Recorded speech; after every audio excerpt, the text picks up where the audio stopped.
Мынакей дагы бир бүгүнкү турнирдик оюн Бөрлү командасы менен Нарындан келген Актала командасы. Өздөрү биргеде Бөрлү командасы салттуу кызыл формада. Канча жылдан бери Көкбөрү Кыргызстанда башталгандан бери Бөрлү командасы кызыл формада ойноп келе жатат. Быйыл болсо көрүп атабыз, жакшы жаңы форма тигип берипти жетекчиси. Нарындан келген биздин көкбөрчүлөр болсо бул көк формадагы улакчылар. Азыр эми эки команданы тизилип саламдашып бүткөндөн кийин Кудай буйрса ошол элдин батасын алып дагы бир жакшы бир улак көрсөтүп берет деген ченемдеги улакты баштайлык.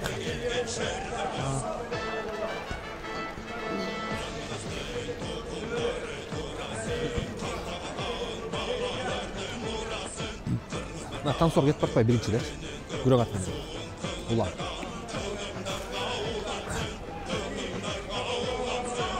Мына Мики үчүнчү. Ушул айылдан да. Мына кеми көкбөрүчүлөр бири-бирин саламдашып, жакшы бир эрежени бузбаган оюн көрсөтүлүп, бири-бирине жакшы саламдашып менен оюнду башташты. Келген көрөрмандар батасын берип коюшса, жакшы оюн көрсөтүштү экен. Биз болсо ошол Бишкек шаарынын атынан дагы, Чүйүн атынан, Сокулуктун атынан ойноп жүргөн Бөрлү командасынан баштап тааныштырууну баштасак, биринчи номерде Эсеналиев Айбек Улар деген аты менен, экинчи Бекбердинов Эмил, үчүнчү Эсенкулов Амантур, төртүнчү Азимкулов Азизбек, бешинчи Идрисов Санжар, алтынчы Саманчиев Радмир. Радмирди болсо баарыбыз жакшы билебиз. Жетинчи Борбиев Нурадил, 4-чі Наскеев Улан, Нарынга чейин барып, канча деген балдарды, канча деген командаларды өстүрүп ойноп жүрүшөт, насаатчы болушуп. 9-чы Борбиев Нургазы, 10-чы Сираджинов Мирлан, 11-чи Жумаев Мырзабек, 12-чи Садыров Бекмурат. Бул жерде болсо атактуу Каку жок экен, эс алат экен. Каку болгондо дагы бир топ улакчылардын жүрөгүн түшүн алат эле. Атаандаштары ушул азыркы Нарын облусунун Актала командасы бир эле ушу Тоголок Молдо деген айылдан бирге болуп, бир айылдын балдары келишкен экен. Капитан команданын капитаны Тураналиев Мики, бул эми Чүйдө ойноп жүргөн жигит, баарыңыздарга таанымал. Экинчи Кулкеев Улан, Тынай командасын ойноп жүргөн Тансор деген кайманатта жүргөн жигит. Үчүнчү Аманбеков Рыспек, 4-чү Дүйшеев Рахат, 5-чү Карагулов Руслан. Мынакей бирге бир ойноп атат. Кече аябанда жакшы оюнду көрсөтүштү. 6-чы Моңолов Жылдызбек, 7-чи Эмирбек уулу Субан, 8-чи Курманбек уулу Урмат, 9-чу Качкынбай уулу Мунарбек, 10-чу Нурбек уулу Нөлөт, 11-чи Ажалиев Нурлан, 12-чи Айбек уулу Бекжан. Мына ушул жигиттер Нарын облусунун намысын коргомокчу. Мынакей айткандай эле Карагулов Руслан 5 жылдык санда өзүнүн командасына айлампадан улак таап чыгып беришти. Мынакей эми нарындыктар дагы чабуулун башташты.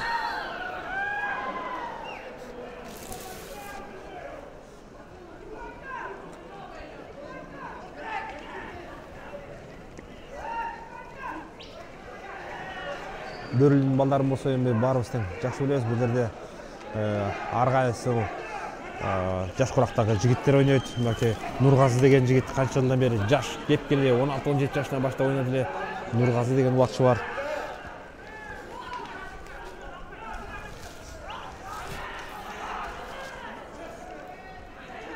Наскеев Улан, муну дагы баарыбыз жакшы билебиз. Эми ушул эки команданын жакшы бир оюнуна күбө болсок,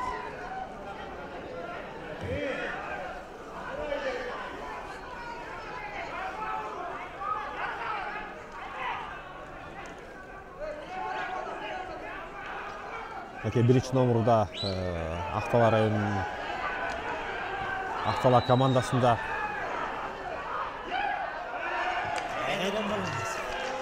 1-0 Мырзабек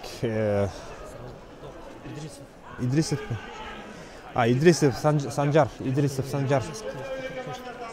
Санжар экен. Мына бул жерде азыр бизге номерлар алмашып кеткен экен. 11-чи номурда азыр Идрисов Санжар 95-жылкы Самурай деген аты менен эсепти ачты. 1-0 биринчи таймдын алгачкы мүнөттөрү.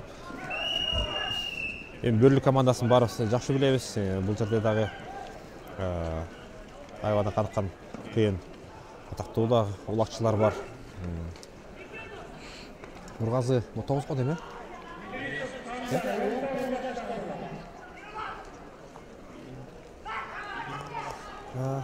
Аты ким? 9-чу ким? Нургазы, мынакей Нургазы ошо Борбиев Нургазы көпчүлүк элдин сүймөнчүлүгүнө ээ болгон кичинекей кезинде көк ат минип алып туруп ойнотчу эле ушул чаап келип өзүнөн чоң улакты шыпырып үйрөнгөн балдардын бири ушул Нургазы абытка чыгып кетти. Билем, өзүнөн чоң улакты чаап келгенчи. Аябаганда өзү кичинекей аркы жигит болсо дагы көп оюндарга катышып, мен деген жигиттерден тең калып ойноп жүргөн жигит. Мынакей өстөр көрүп атасыздар. Жеке Караголов Руслан кече дагы Көкчал командасымен ойногондо аябаганда жакшы ийгиликтер жаратты эле. Мына азыр дагы улакты алып басып алды.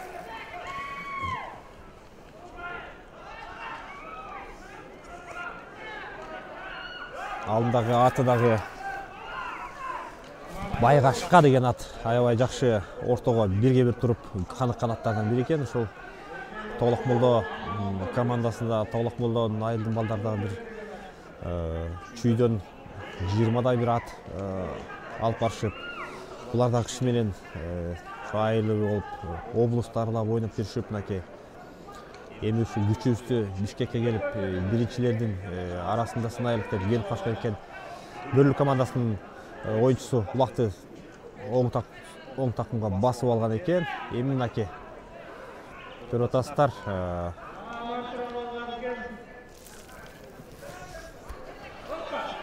Экинчи улак. 2-0 Бөрлүк командасы алдыда. Бүгүн ошол кеченки кармалган кара көтөнүн негизинде Бөрлүк командасы экинчи айлампага калган. Ошо маткада деп коет. 4 команда. Ошолор эми кайсыл команда утулуп калса ошолор менен ойномок. Эми Актала командасы да бүгүн аябай жакшы оюн кылбаса, мына ушул дагы Субан деген жигит, мына башына да баш кийим кийбей, бутуна дагы ушу чулга оронбой өтүк кийген жигит экен. Кечеги аябай барыбыз таң калтырды, жакшы оюн кылды эле. Эмне болуп кетти? Акталадан кандай бешөө жүрөт?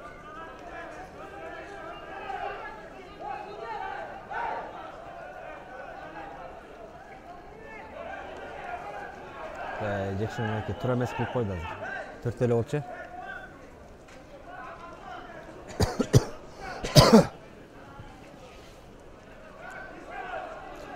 Бул жерде эми калыстар азыр Актала командасынан 5 оюнчу кирип кеткен деп айтышып, оюнду кайрадан ортодон жекеме-жекеде баштата турган болду.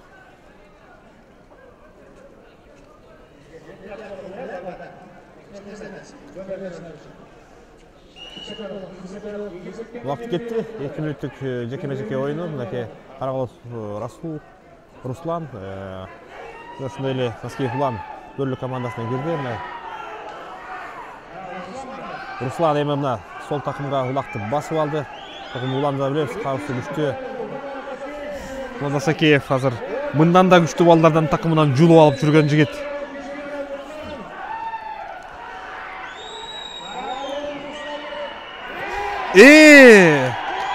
Мынакей кечетен бери көрүп атасыздар.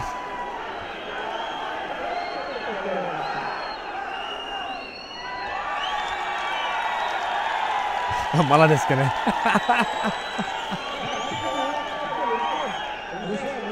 Ортого кирип кетишпедиби? Чыга электи.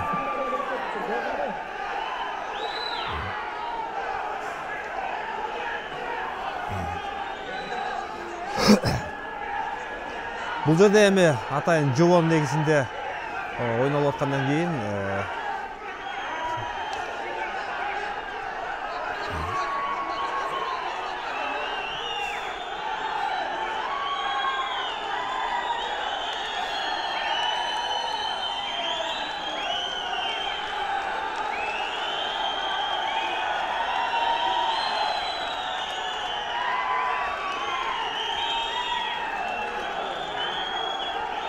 Туура эмес болуп атат.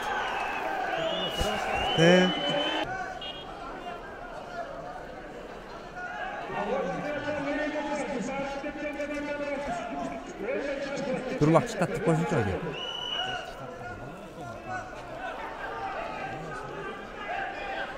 Азыр тиги кече эле чүнчүп калган мындыкка. Бүгүн вообще болмады. Мынакей ойын кайрадан башталды. Нарын командасынын 2 oyuncusu ошол айлампадан улак чыга электе киргендиги үчүн айып мамысына жетирилди. Бул эми ойын, бул oyunun шартына көрүш керек. Калысын айткандары, калысын айтканы эң акыркы чечим.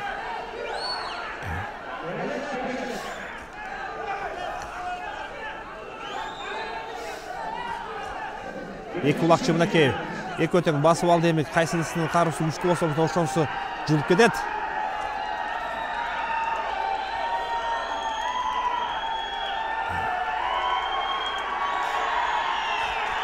Мынакей көрүп атасыздар, азыр үстүндөгү улакчыга жардам берип ушул Байгашканын чоюлуп атканын карабайсызбы? Мына улак чыкты, эми баштаса болот. Эми караңыз Руслан. Актала командасынын мына кечинен бери аябаган жакшы улакты көрсөтүп келатат. Тилекке каршы бирок аягына чыкпай калды чабуул.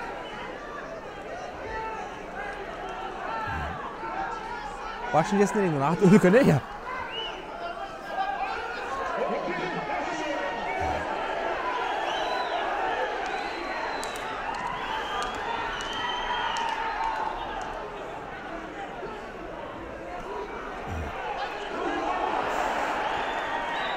Мынакей ушинтип алдынан чыгып уруп жалтанбаган аттар, жалтанбаган жигиттер ушинтип ойношот. Улакты.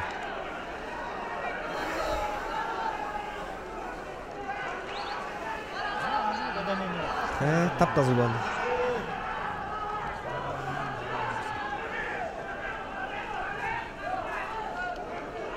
Эки тараптың намыстанып калды. Наскеев улан азыр улакты басып алып жүрөт, бирок Наскеев уланга ата аябаганда одоно ойын болуп алдынан кесип уруп чыгып койду. Кошулса 3-1, 3-0. 3-0 Бөрлү командасы алды да. Биринчи таймдагы ортодон өтүп калды окшойт. Эми жаңы келген команда эми чоң аламанга кошулуп биринчи жолу ойноп аткан балдар анча-мынча эрежеге дагы мүмкүн көнө албайт, мүмкүн кандай болуп атат. Мынакей Суан аттуу жигит улакка жетип тилекке каршы улакты көтөрө албай калды.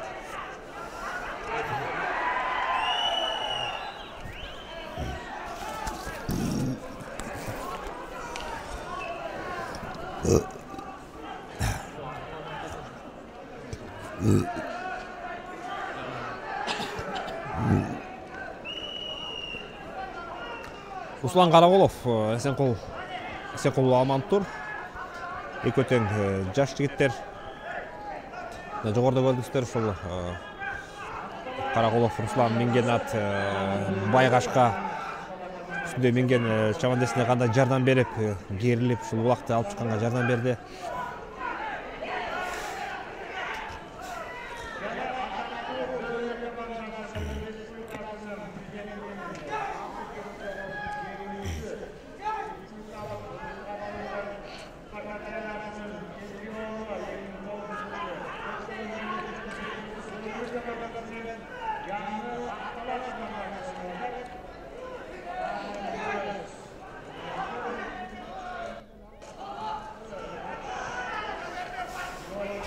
Улак ортодон чыкты, эми киймейлер мына ушинтип башталат.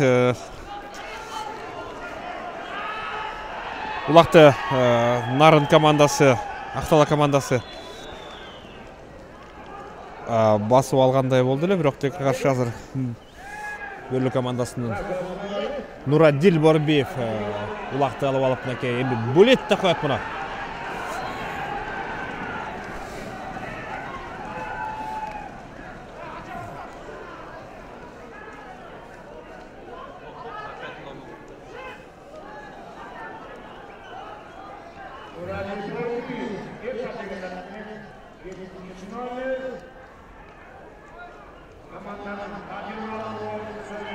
Епа эмес аты? Аты Епа эмес да? Епа го?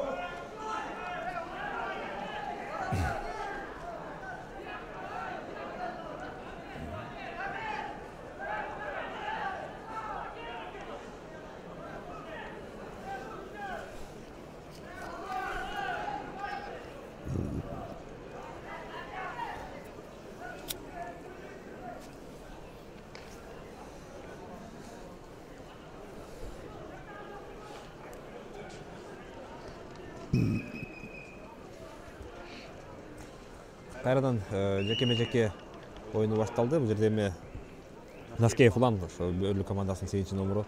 Ошондой эле 5 номерда Карагул Руслан, Актала командасынан шанттан бери аябай кызык ойын көрсөтүп атышат мынакей. Азыр Руслан кайрадан улакты көтөрүп алды.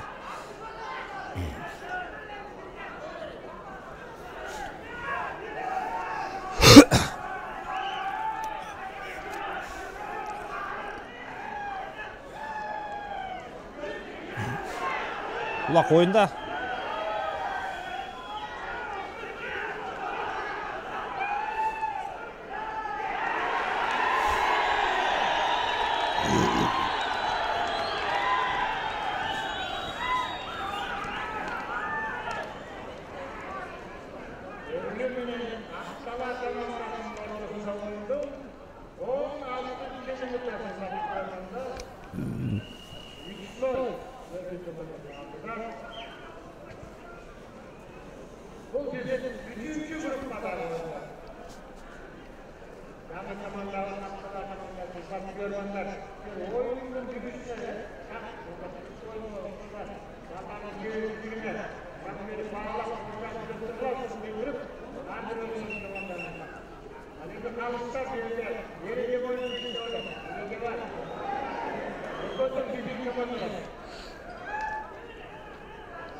Улан Куликеев ушул Тоолок Молдого барып өзүнүн айылдын балдарына машыктырып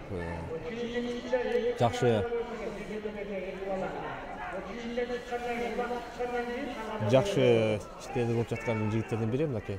Өздөрү билесиздер, Таңсор деген кайманаска конуп ушул чүйдө Тынай командасында ойноп жүргөн, деле көп жылдардан бери улак ойноп жүргөн жигит, эсеге салык. Улан эми азыр алып басып алды. Эми күрөң атты баарыбыз жакшы билебиз. Эми бул аябагандай улакка чуркап атып жакшы оюн көрсөтүп жүргөн аттардан бири.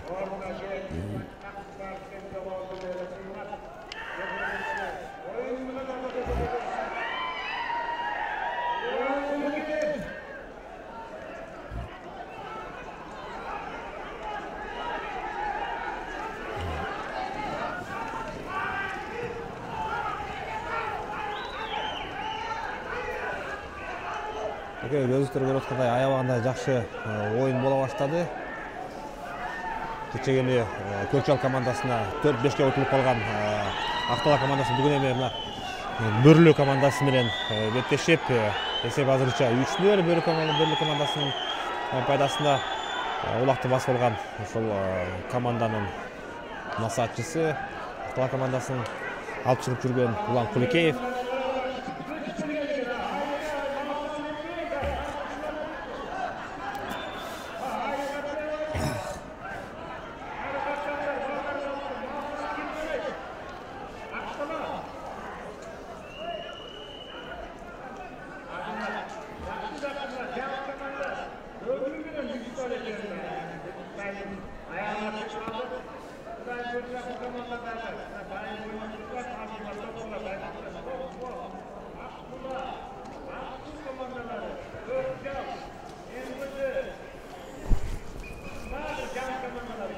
Мынакей көрүп атасыздар, ошол улактын деңгээлин өскөндүгү биринчи жолу келсе дагы Аламидинден келген ушул Көкжал командасы менен аябай жакшы кааныштуу эле жакшы оюн көрсөтүштү эле. Мына бүгүн Бөрлүк командасы менен биздин жаныбызда да ушул Бөрлү командасынын жетекчиси Калыбек байке деп отурат. Калыбек байке, мынакей Касым байке, мынакей Бөрлү командасы 6-7 жолку Кыргызстандан ушул чемпиону канча жылдан бери, менимче бир дагы сезон ушул Бөрлү жок өтпөсө керек азырчы. Канча жылдан бери келе атышат. Биринчи ирет келип аткан Актала командасы. Сиздин көз карашыңызда эмне кемчиликтери болуп атат да эмне айырмачылыктар болуп атат? Эми 6-7 эмес, тагында 6 жолку президенттик кубогун уткан. Бөрлү командасы чынында айтасың, топтор айтасың, 96-жылдан бери бир дагы ири турнирди калтырган эмес. Баягы утса да, утулса дагы ойноп келген. Ал эми Актала командасы боюнча айтсак, биринчи жолу келип атат бул жака. Бул биздин Атман майданына. Чынында эле оюн деңгээлдери жакшы десек болот да. Анткени бул арасында мурда ойноп жүргөн балдардан кошулган экен, бул жакшы нерсе. Эми ар нерсе убакыт керек да. Келип эле эч качан эч ким ута албайт. Ар нерсе убакыт керек. Балдар бири-бирине көнүш керек, оюн талаасын көрүш керек дегендей. Эгер ошол ойдон тыштабай бул жигиттер ойносо, мен ойлойм, алдыда үмүт бар да. Ошо жүрө көч сүйлөтөт, ошо нарынан келген окчулар дагы Кудай буйрса тыштабай келип турса, аябаганда жакшы чабандеттер чыгат. Анткени билесиздер, нарындан чыккан Дордой командасы бир убакта аябаганда казак кыргызды дүңгүрөтүп турган команда болчу. Биз болсо эми бирке тыныгууга барып келелик. Биринчи тайм бүттү. 3-0 Бөрлү командасынын эсебинде.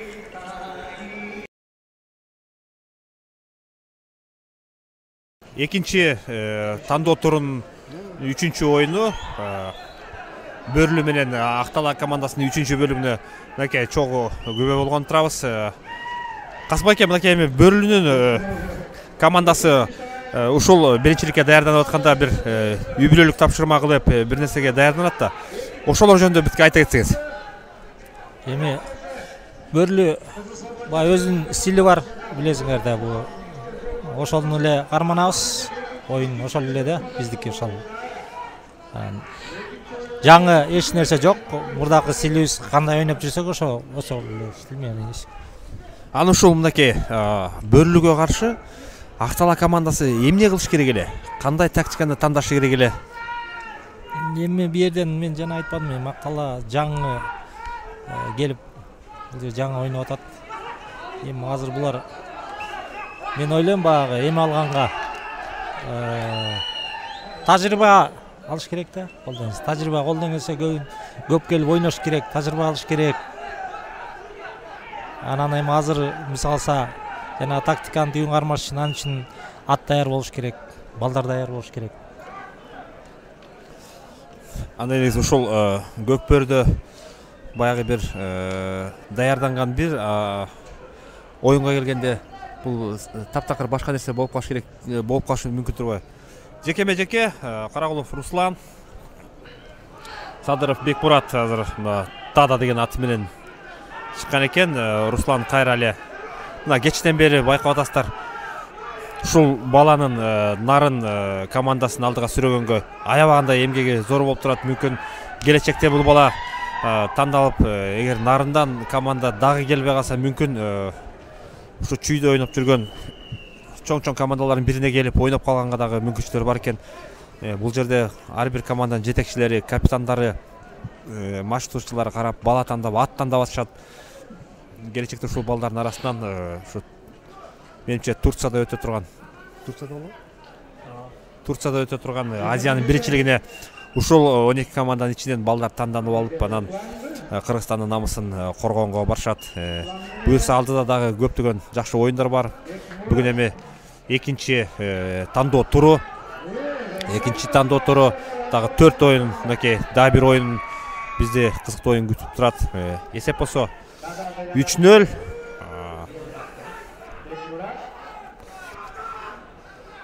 Ортодо мынакей бир убакта ушул киргенде БТР Урмат Мусаев ушу карама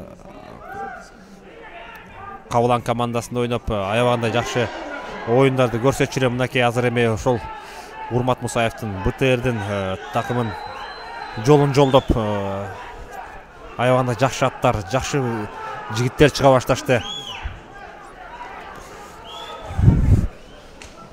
Улак Бөрүлүү командасында мынакей көрүп атасыздар, аябандай жакшы оюн башталды. Бири-бирин буумай, Бөрүлүү командасы аябандай тажрыйбалуу команда. Мынакей көрүп атасыздар, бирден ушу Нарын командасынын улакчыларын улакка жолотпой, ушу бууп кадимкидей тозоттоп берип атышат. Эми 4-чү улакты дагы салганга аракет кылып атышат. Эсеналиев Айбек улакты басып алыптыр, 1-чи номурдагы.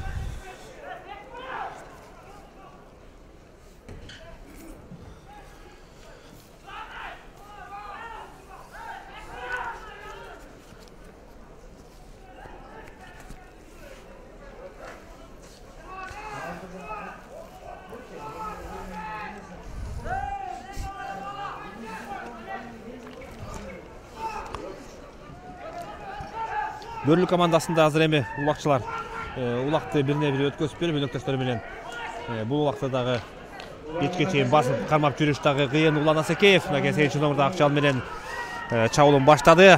Уланды болсо баарыбыз билебиз, жакшы көп жылдан бери улак ойноп жүргөн жигит. Мынакей эч ким жок, Улан ыргыт. Ай, тилекке каршы. Кудай сактай көр.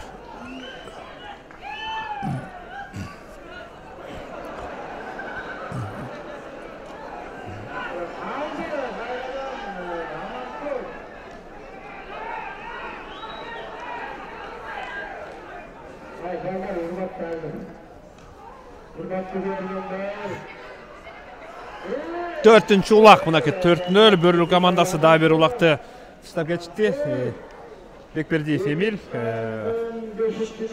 Kavan деген аты менен мынакей 1974-жылкы жигит бул дагы.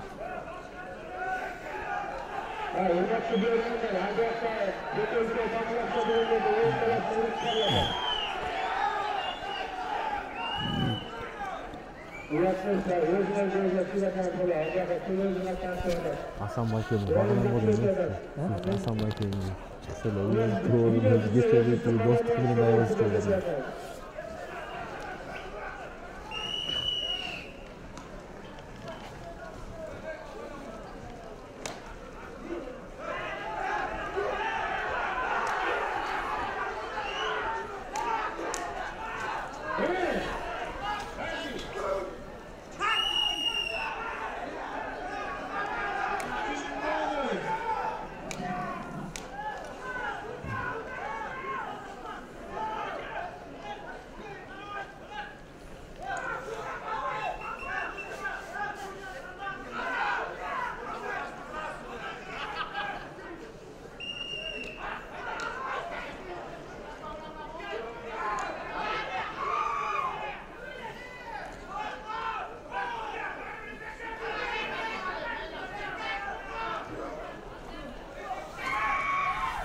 Çekemeyecek mınaki görüp atasızlar şu Ақталанын балдары дерлик бирге бир оюнда Бөрүлүү командасына артыкчылык кылып келип атышат, бирок Бөрүлүү командасынын биле күчтүү жигиттери улак аутка чыгып кетти окшойт.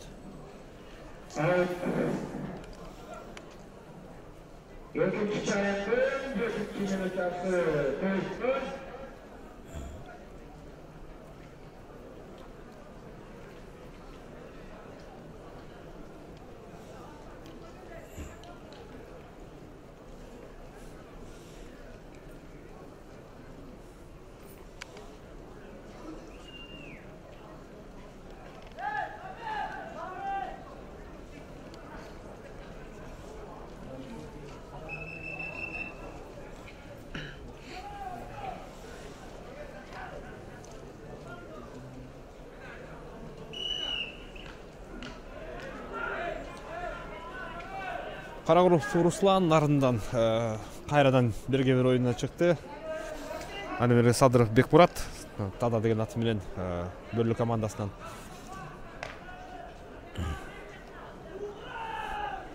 Эми Руслан өлүп кетеби, алып чыгып берип атышат. Эйе.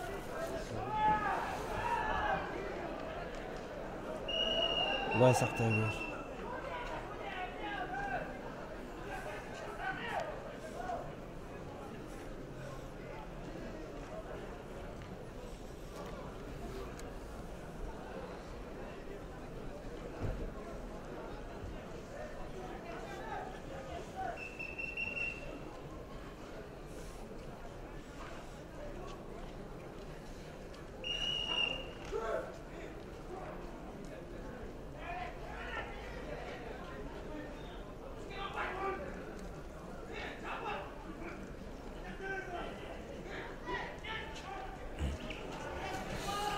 Жумаев Мырзабек 11 номерда мынакей. Идрис Санжар бу. Идрисов Санжар кетиресиздер. Биякта туура эмес жазып калган экен. Мынакей. Булакта оң такымга басып алып эми акырындан ат элеспи же? Самурай деген аты менен чабуулун баштады.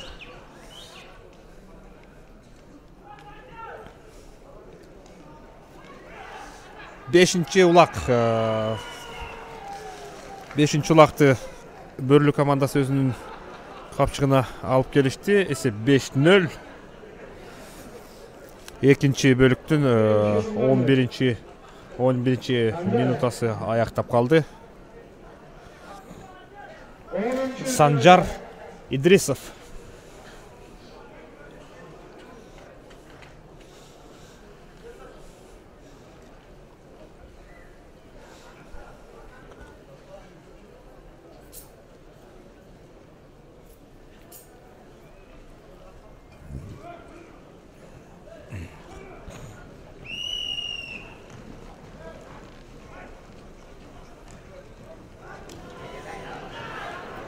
Нургазы, мынакей атактуу Нургазы кайрадан келип биринчи болуп улакты эңип кетти. Бул баланы дагы жогоруда айтып өттүм эле, ушу генидей эч кандай кезинен ошол Бөрүлүүнүн курамына келип көптөгөн оюндарда ойноп жүрөт. Биз билебиз Нургазыны кичинекей көк атты минип алып ошол чаап келип өзүнө чоң улакты эңип жүрчү эле. Айтаң көрө мына ушинтип анан эмгекти жейт да анан.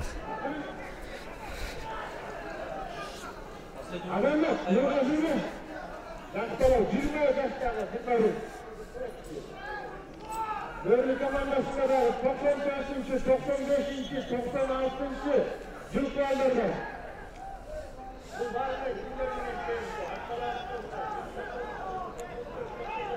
İlk komandanın Montreal Türkiye'yle yaşlarlarken yani arasında elbette tacirli alımlar var. O yakta Ulan Türkiye'ye sınırlandırı Sarı.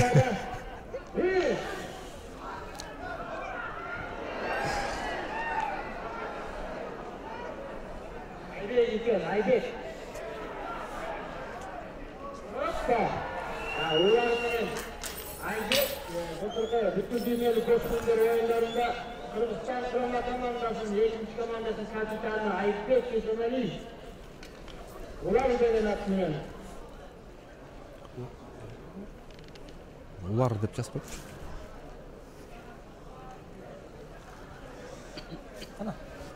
Алтынай.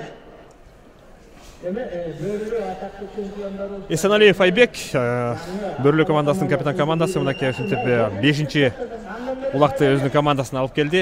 Көрүп атасыздар, ошол Айбекти дагы көчмөндөр оюнда дагы ошол Кыргызстандын 2-чи командасынын капитан командасы болуп аябай чоң жетишкендиктерге жетишкен жигит. Ошол Кыргызстан 1, Кыргызстан 2 командасына Суусамыр, Бөрүлүү, анан ошо Кабыландын балдары, анан Таластын 2 команданын балдары биригип 2 команда болуп чыгышты эле.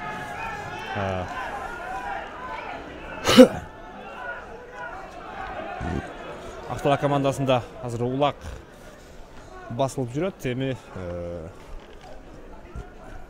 бул команда канчалык аракет кылган менен ошол Тайказанга барганда Бөрүлүү командасы Казанын аябай жакшы камап улакты кайрадан жулуп алып атышат. Сіздер көріп атасыздар, ошол Нарын командасында 2 атактуу чоң тажрыйбалуу улакчы Тураналиев Мики менен Кулуев улам болсо дагы ошо сизде балдар жашыраак болуп, мындай чоң улакка келип көп аралашпагандыктан улакты алганы жакшы, улакты Казанга жеткиргени жакшы, бирок ошо Казанга салганда кичине тажрыйба жетишпеген сыяктуу сезилип атат. Эми көч бара-бара буюрса, бул балдардан дагы келечекте жакшы чоң улакчылар да чыгар.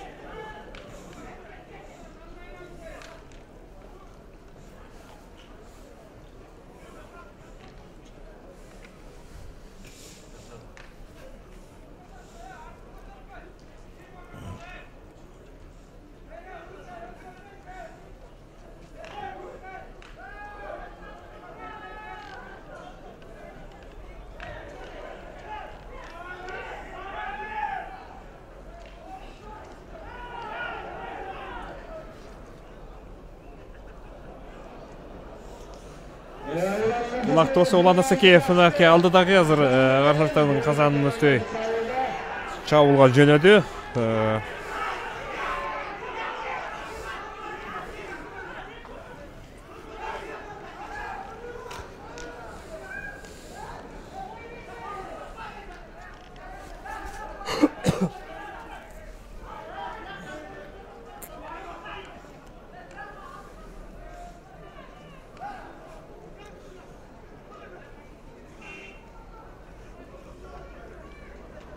Ulan ganda Ratmir Juret,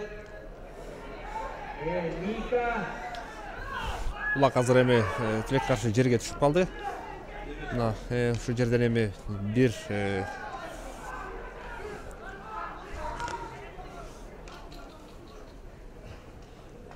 Радмир Саманчиев улакты азыр көтөрүп басып алды, барсыздар көрүп атасыздар.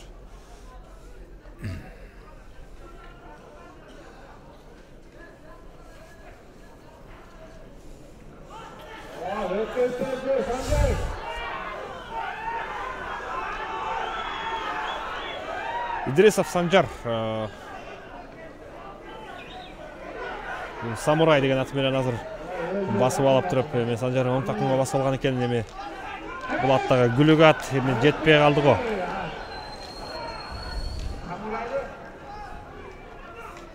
Айт тилекке каршы.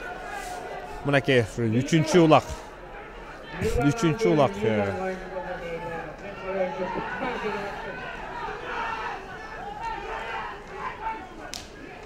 Сраждинов Мирлан, Мика деп муну бардык Көкбөрүнүн көрөрмандары таанышат. Көкбөрү бөрлүү командасында. Мынакей ошентип 6-чы улакты Сраждинов Мирлан өздүк командасына алып келди.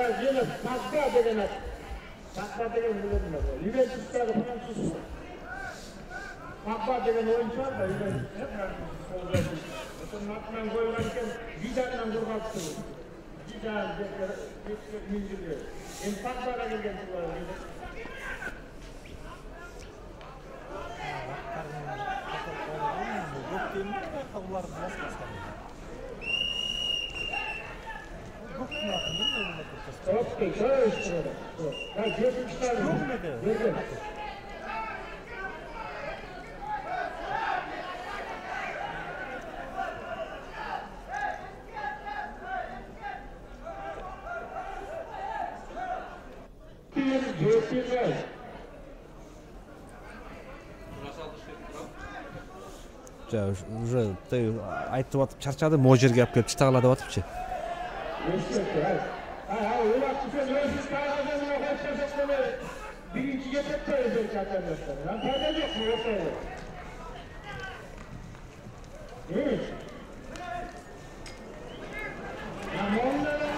Нургазы, атактуу Нургазы кайрадан ошо көнүмүш адаты, бул биринчиден жетип ушу дододон улакты сууруп чыккан.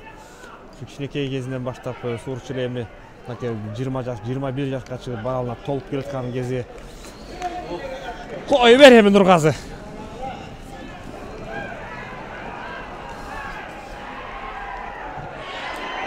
Таңыр Азамат.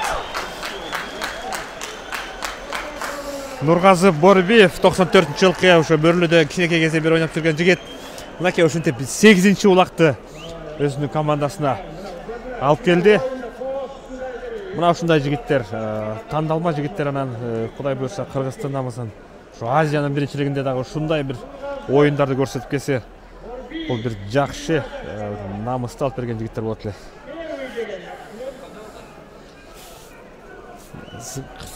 Бөрлүгө зыкилерге жаман эле болду.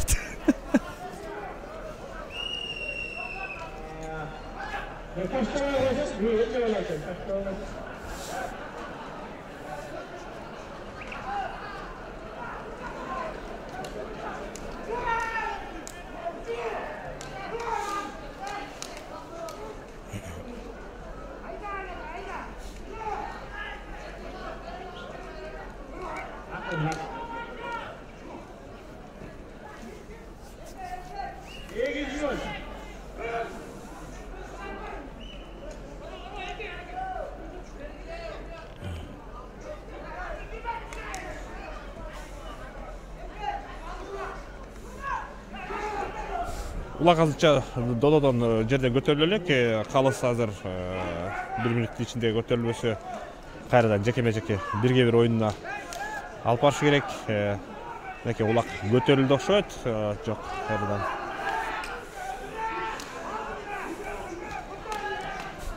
Мика бул Мирлан Сраждинов.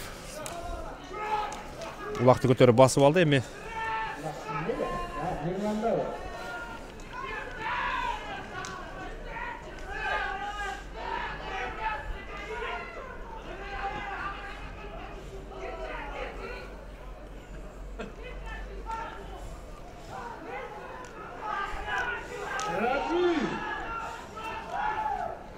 Ратмир Саманчиев.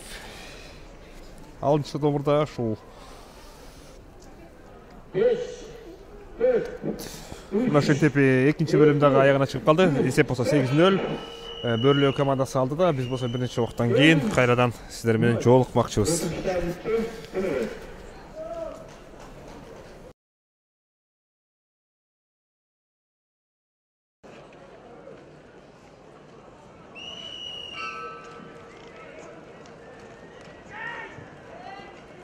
İkinci sayın hürmetli görevliler.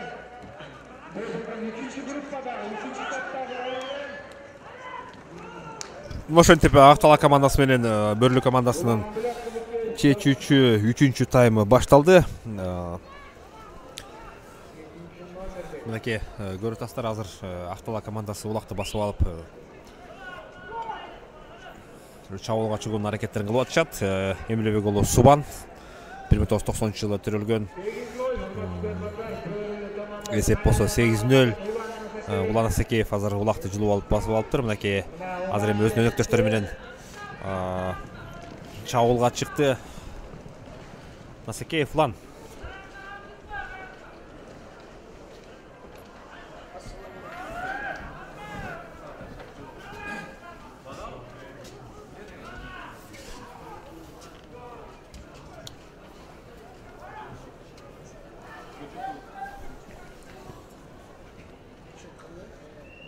Сегиз-нөл.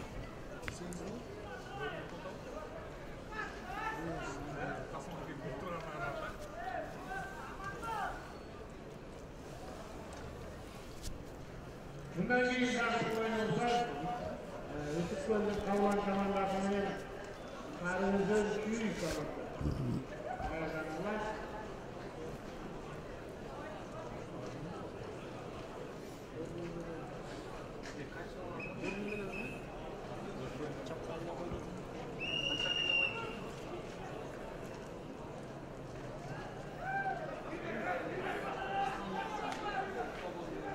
Руслан Карагулов кайрадан өзүнүн командасына улакты 1-1 оюндан алып чыгып берди. Мына эми жанаттан бери канча жолу 1-1 болсо, ушул бала бир дагы жекеме-жекени койбой ушул акча алып чыгып берип атканын көрүп атабыз. Мына эми ушул эмгеги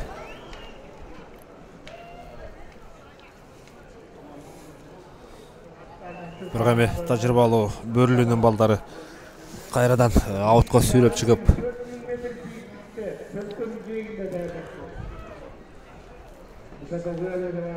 кайрадан жекеме-жеке оюну.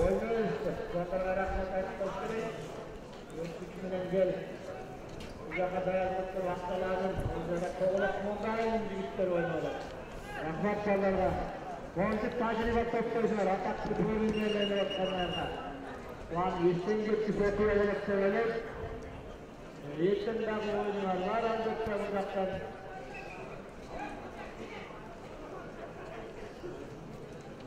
Böрлүү komandasında 11. numara Sancar.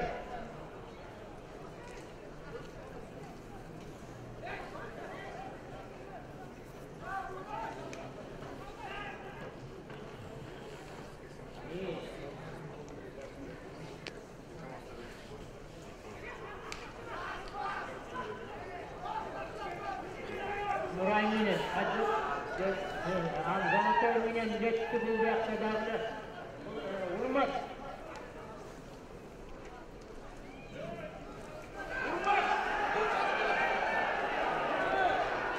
Ay vurmaz.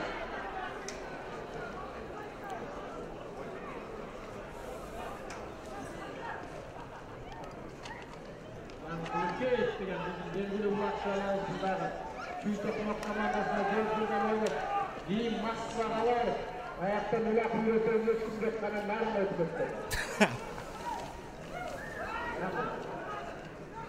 Şu kadınları jigitlerge atlardı, satıp kelgenlerdi, şu kanday atlaş gerek, kanday oyunun yürüyüşün yarını gösteriş gerek, bazı yürüyüşü göstermenen, çoğu hoşu göstermenen hazırına Aktalay komandasında oynadı. Komandanın kapitanına tabi. Ulan Kuyucu!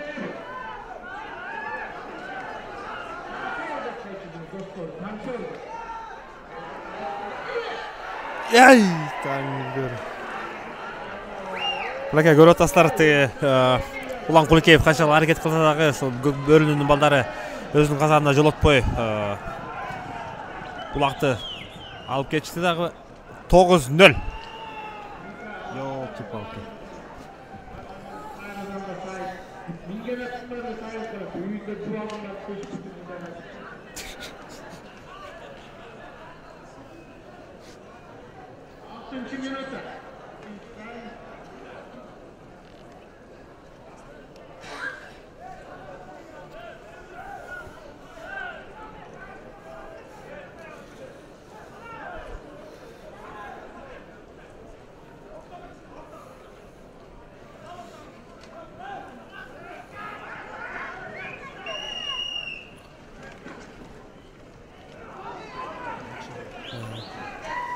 Бұлаке өзістер көріп атасыздар, Ақтала командасы балдардағы шол Олақты додонан келіп бірінші болып чаап келіп енгенден аябай жақшы ойын көрсетіп отчат. Ең болса қайрадан аутқа шығып кеткен үшін 1-1 ойыны Нарын командасынан шол Қарағұлов Руслан.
Vaqt o'tganida yerdan yaxshi bajarayotib, Aqtalarning ballari yerga yengiyotib, yaxshili alayotib vaqti.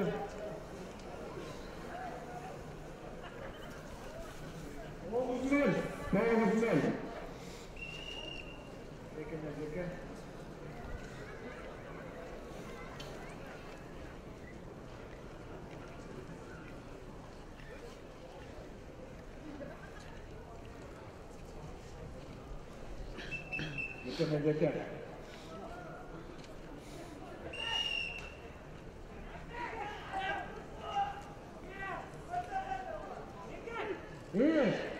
Azamat, sözleri vaktılar.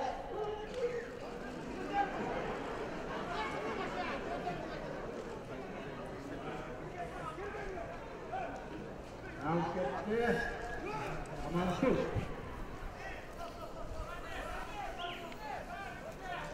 Amansız, 24 yaşlarına.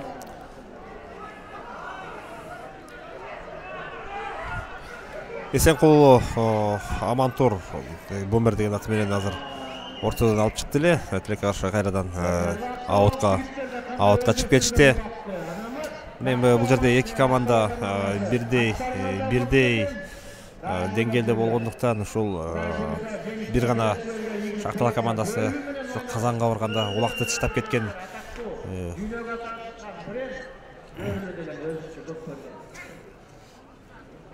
Казанга гана улак салганын кичине тажрыйбасы азыраак болуп атат. Бул болсо азыр ушул дээрлик улак деле жерде жаткан жери жок.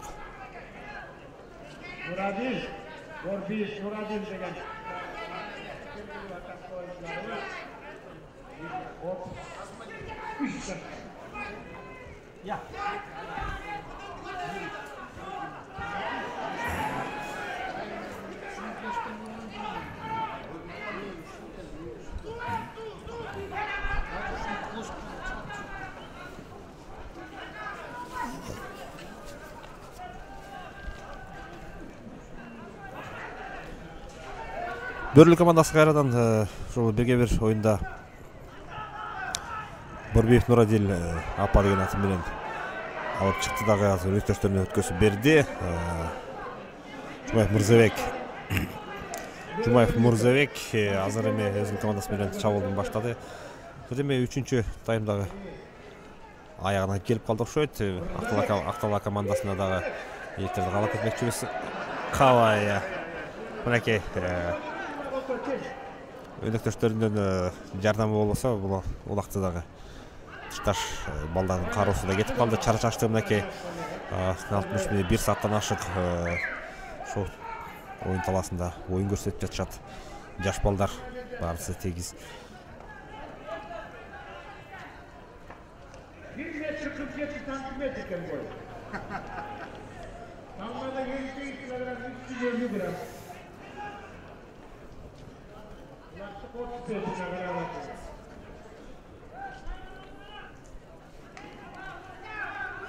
Yaşlarlar, böyle komandasına da yardım ediyor yaşlarlar.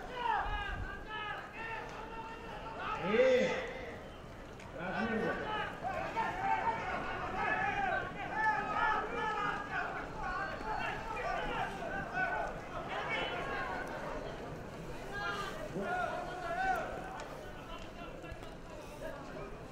Бөрлүк командасынан адыры Амантур өзүнүн Бумер деген аты менен басып алып чабуулун башталды. Көрүп атасыздар, тажрыйба деген мына ушул көп жылдык эмгек бардык Актыланын балдарын бир дагы баласын бош койбой бардыксы бууп салды. 10-0 Бөрлүк командасы алдыда. Эми убакыт эле аз калды. Ошол Бөрлүк командасына ийгиликтерди каалап кетмекчибиз. Жеңиштери кут болсун. Бүгүнкү тандоо турунун 2-чи күндөгү Бөрлүк командасынын 1-чи оюну. Актала командасына болсо эми дагы бир оюну эртең болсо керек. Буюрсема ошол оюнда дагы ийгиликтерди каалап кетмекчибиз. Бирок жаман эмес. Ошо алыстан Толок Молдо деген айылдан Актала районунун бир айылдын балдары биригип алып ушул келген Кыргызстандын биринчилигине ойносо келген бул дагы чоң элдик. Жана ошондой эле Кулкеев Улан, ошо Чүй Токмок, Тынай командаларынан жүргөн татыккан бир жакшы оюнчу ушул балдардын баарысын тарбиялап, даярдап, ат сатып бергенде кандай ат алыш керек, кандай ойнош керек, кандай жеңиш керек, ушунун баарын көрсөтүп берет. Мынакей өзүңүздөр көрүп атасыздар, чаап келип эңгенден улакты көтөргөн жагынан азыр эми Бөрлүгө кем калышпай ойноп аткан жигиттер. Кабай мынакей дагы бир улакты каршы ишке ашпай калды. Актыланын балдарындагы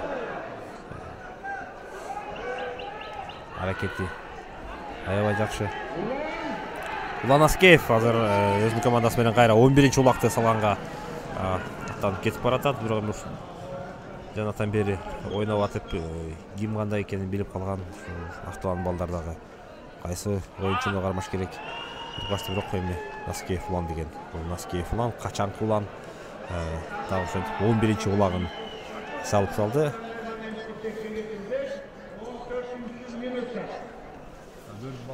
Боксерлорда үйрөнүп калып билет. Как хорошо открылся дегенде элечи. 11 gol. Замечательно открылся, чтобы аял шытып салган боксерлор эле окуп.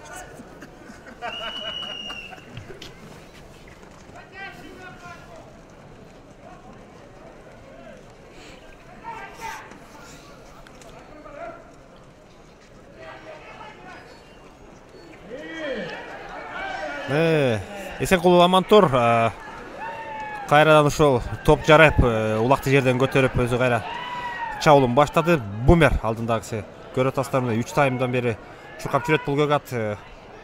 Ай, таң көрө тилекке каршы бул убактагы казанына түшпөй калды. Эмил басып алды эми. Экинчи номердагы Эмил Бекбердиев.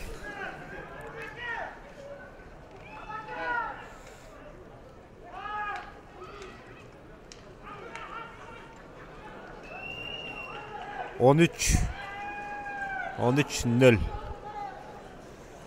Бөрлү командасын бүгүнкү ийгилиги менен куттуктай берсе болот. Болуп калды окшойт. Эми саналуу мүнөттөр калды. Актала командасына дагы кийинки оюндарда ийгиликтерди каалап кетелик. Казандан кулагын алып чыкчакта аты качып кетти.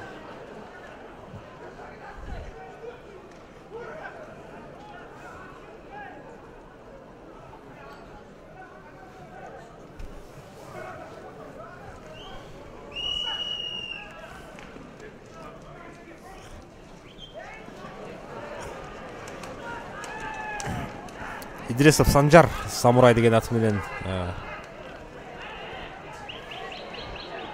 Жок, бул Жумаев Мырзабек экен. Санжар, Идрисов Санжар, Самурай деген аты менен мынакей 13-чү, 14-чү улагын. Жигит эмес бекен, яки. Кошо түшүп койсоң болмок ушу Казанга.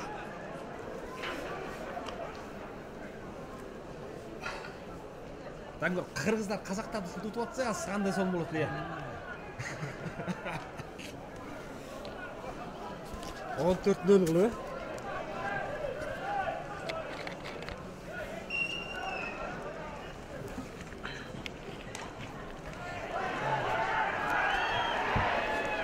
Мынакей кечеден бери ошо жакшы оюн көрсөтүп аткан Акталадан келген Субан аттуу Эмилбек уулу Субан, бул да 90-жылкы улакчы Спартак деген ат менен. Бул баланын кече күнү ушул машыктыруучусу баш кийимде кийбей жеңил ойнойм деп чылгоодагы оронбогон бала дейт. Бул чыны кыргыздын жигити окшойт, ушу жайлоодо ат менен туруп, ат менен жатып жүргөн.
Уланды ойнотпай атышат.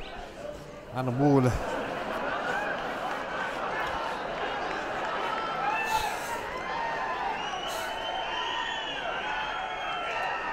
Мынакей тура калып, ошол аттын үстүнө тура калып, бутун шкап такымга улакты басып атат.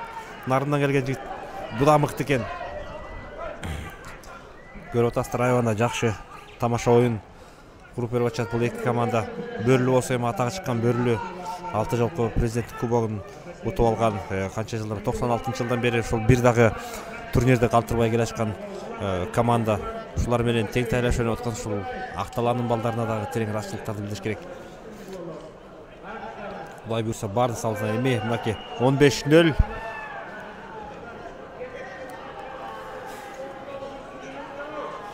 Мынакей 19-чу минутта бүтүп 20-чы минуттага кеткен убак. Эми Акталадан келген жигиттерге дагы ийгиликтерди каалап кетелик. Бөрлүгө болсо кийинки оюндары жеңил, вайсалдуу болсун дейлик. Мына эми ушинтип бул оюндагы аягына чыкты. Биз эми кийинки таблицасы кийинки оюнга чейин сиздер менен коштошмокчубуз.